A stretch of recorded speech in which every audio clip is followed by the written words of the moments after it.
Clausewitz would have called these 20th century battles campaigns, or even seen them as wars in their own right. The determination to seek battle and to venerate its effects may therefore be culturally determined, the product of time and place, rather than an inherent attribute of war. The ancient historian Victor Davis Hanson has argued that seeking battle is a Western way of war, derived from classical Greece. Seemingly supportive of his argument are the writings of Sun Tzu, who flourished in warring states in China between 2 and 5 centuries before the birth of Christ, and who pointed out that the most effective way of waging war was to avoid the risks and dangers of actual fighting. Hanson has provoked strong criticism. Those who argue that wars can be won without battles are not only to be found in Asia. 18th century European commanders, deploying armies in close order formations in order to deliver concentrated fires, realized that the destructive consequences of battle for their own troops could be self-defeating. After the First World War, Basil Liddell Hart developed a theory of strategy which he called the indirect approach, and suggested that maneuver might substitute for hard fighting, even if its success still relied on the inherent threat of battle. The winners of battles have been celebrated as heroes, and nations have used their triumphs to establish their founding myths. It is precisely for these reasons that their legacies have outlived their direct political consequences.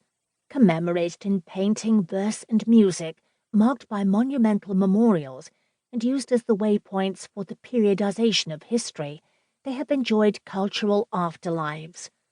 These are evident in many capitals, in place names and statues, not least in Paris and London.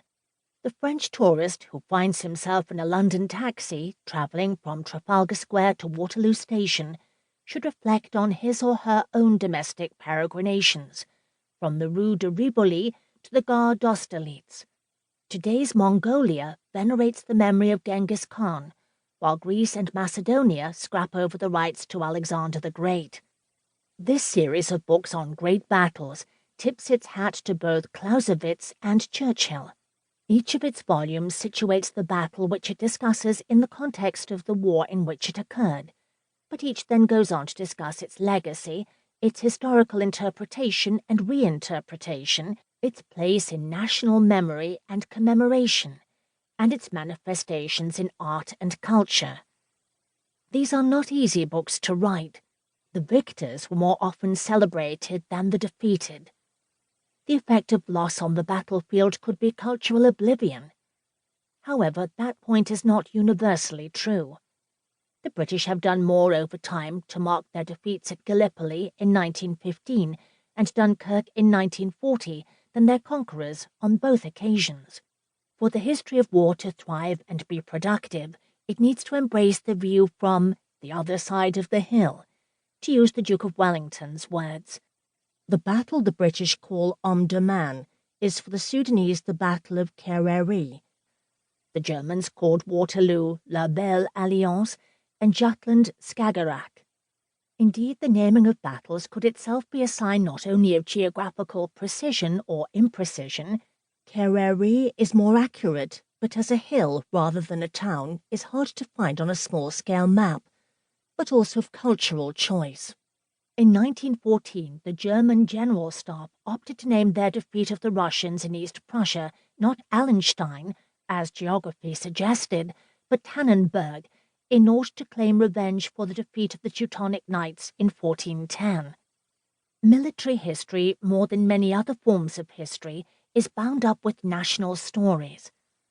All too frequently, it fails to be comparative, to recognize that war is a clash of wills, to quote Clausewitz once more, and so omits to address both parties to the fight.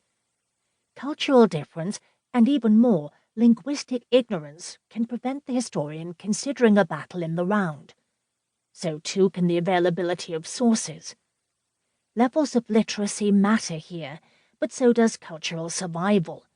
Often these pressures can be congruent, but they can also be divergent. Britain enjoys much higher levels of literacy than Afghanistan, but in 2002, the memory of the two countries' 3 wars flourished in the latter, thanks to an oral tradition.